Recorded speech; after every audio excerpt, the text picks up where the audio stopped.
जय श्री कृष्ण। एक नगर में एक जुलाहा रहता था।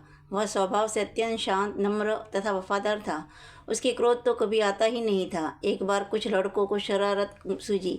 वे सब उसे जुलाहे के पास यह सोचकर पहुँचे कि देखे इसे गुस्सा कैसे नहीं आता। उनमें एक लड़का धनवान माता पिता का पुत्र था।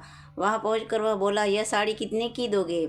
जुलाहे ने कहा, 10 रुपये की। तब लड़के ने उसे चिढ़ाने के उद्देश्य से साड़ी के 2 टुकड़े कर दिए और एक टुकड़ा हाथ में लेकर बोला, मुझे पूरी साड़ी नहीं चाहिए, आधी चाहिए, इसका क्या दाम दोगे?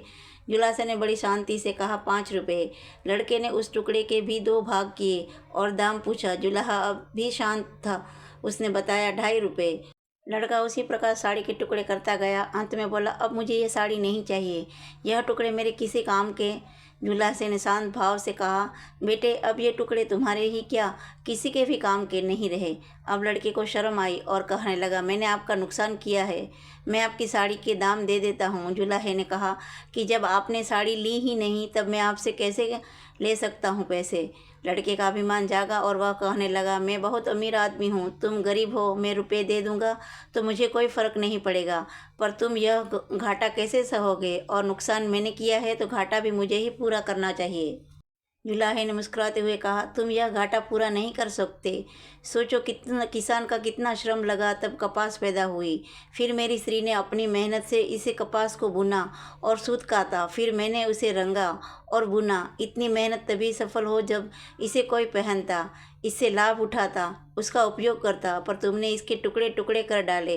रुपए से यह घाटा कैसे पूरा होगा?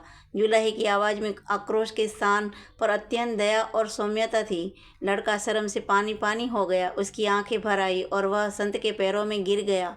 जुलाहे ने बड़े प्यार से उसे उठाकर उसकी पीठ पर हाथ फिराते हुए कहा, बेटा, यदि मैं तुम्हारे रुपए ले लेता तो इससे मेरा काम चल जाता, पर तुम्हारी ज़िंदगी का वही हाल होता जो इस साड़ी का हुआ। कोई भी इससे लाभ नहीं होता। साड़ी एक गई, मैं दूसरी बना दूंगा, पर तुम्हारी ज़िंदगी एक बार अहंकार में नष्ट हो गई तो दूसरी कहाँ से लाओगे?